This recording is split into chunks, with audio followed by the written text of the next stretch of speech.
Hi guys, welcome to the channel.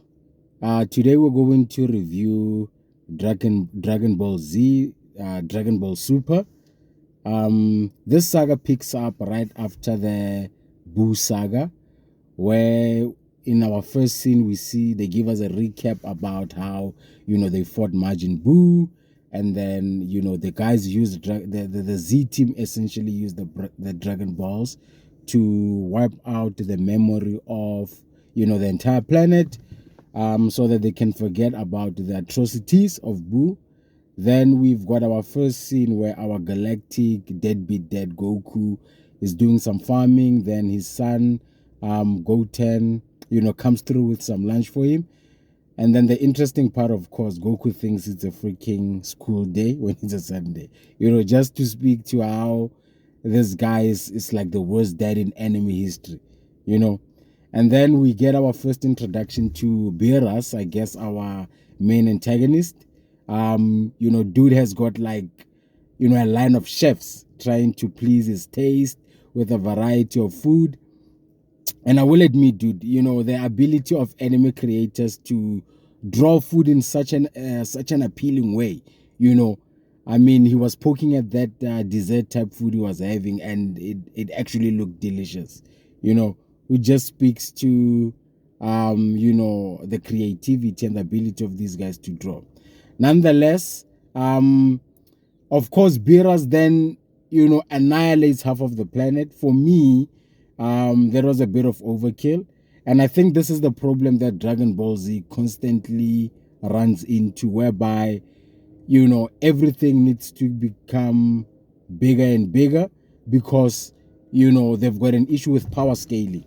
After Super Saiyan 4, it's Super Saiyan God. After Super Saiyan God is Ultra Instinct. So even the introduction of the villains, it always needs to be overkill because they have to sort of show that, okay, this is the next level. So for me, it was unnecessary, dude. I mean, yeah, but then we don't go back to Earth.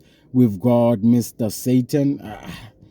I won't lie, guys, I hate that name, okay? I think in my country, when I used to watch the original Dragon Ball Z on TV, they even changed this name to Hercule instead of Mr. Satan. For my beliefs, it doesn't sit well with me to have a character in the story called Mr. Satan, But speaking to his character, that dude is Satan because he just scoops up all the credit for everything, And then we've got Goten and Trunks who get like a little side mission with a snake. I think they were doing something for Pam, nothing too bad, nothing too glorious, And then obviously we've got Gohan, and then Gohan, he's got his own little, introduction there.